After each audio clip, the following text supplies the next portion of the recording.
So, I was raised by hippies in a hippie commune, artist colony kind of thing. And they gave me nothing to rebel against. If I wanted to drink, they'd say, oh, great, we've got some home brew we just made here. If I had wanted to smoke weed, they'd say, oh, awesome, we've got some homegrowns right here. So for my rebellion, I joined the Special Forces. What better rebellion than to become a Green Beret and to kind of become part of the system. So I get done with my training just in time to go to Desert Storm, and I don't really have any moral problem with anything that I did while I was there, but what happens in war kind of sticks with you. And anyway, the nightmares have an accumulative effect. Just kind of making you feel like the world's not super safe. And at a PTSD meeting that Terry was conducting, he posed a question, and it was, what do you do? What does your PTSD make you have to control? We usually have something that we feel like we need to control. And I thought through, and I guess everybody had kind of answered what it was that their thing was. And there were a lot of it was alcohol, and I guess for me, I figured I was too smart for that. I don't have anything that I'm addicted to. But anyways, said, what do you do to control your world? And what I had done to control my world was that I was just dating a lot of people. And I just wasn't telling them about each other. And I thought that was, it was okay. It worked until it didn't. Weird thing to come to the end of the meeting and realize through the questions that he was posing, well, does this thing that you do to control your world, does it make you lie to people? Do you hide it from your good friends? Do you have to skulk in the shadows? Does it make you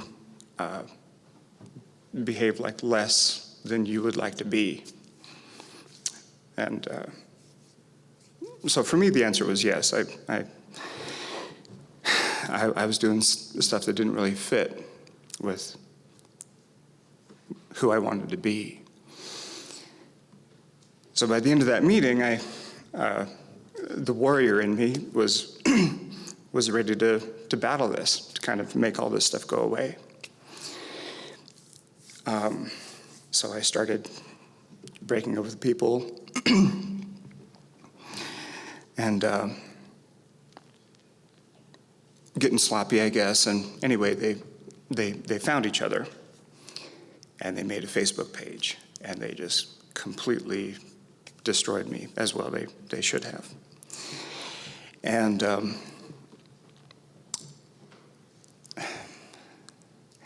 I guess my story is about addiction and about recovery, because it kind of sounds like woe is me, so you had it really bad, you were dating a bunch of people. But it was really devastating to, I guess, kind of lose that. And it was devastating to realize that something that I had chosen this addiction. I had made the choices to have this be what I was doing to control my world. And I was ready to, say goodbye to this world. And really, had it not been for Terry talking to me till the wee hours of the morning, I'm pretty sure I wouldn't really be here. So I thought, well, if I was ready to do something that extreme, then maybe I would do something a little bit less extreme. And so I had heard about something that could be kind of an emotional reset. And it was something that people who deal with addiction were able to, people would smoke for, people who had smoked for 20 years, or people who had been on heroin for a decade or whatever would try this thing, and it could kind of reset. They would come back with no attachment to the thing that they had been addicted to. So I tried it. It's something that it's called ayahuasca. Anyway, it's the world's most psychoactive agent, and it opens up your brain, and you're able to kind of deal with these demons. And it was amazing when I came back from it. Lasted about 6 hours.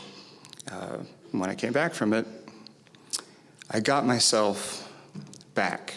I got that optimism that I had had when I was 7, the sleep that I could get back when I was 10, and my creativity that I had had before I had had these 20 years of nightmares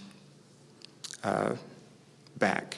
I got that all back, and I haven't had anything to drink since it happened. It was months ago, and I haven't had a single nightmare, and I would have them about every other night.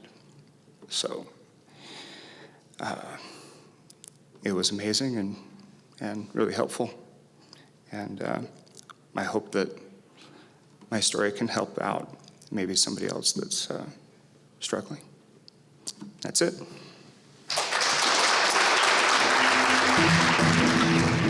What I would like you guys to know, about veterans transitioning or veterans coming back, veterans, active duty military. My biggest thing is, we're not damaged goods. We are, normal human beings, just like you and I, just like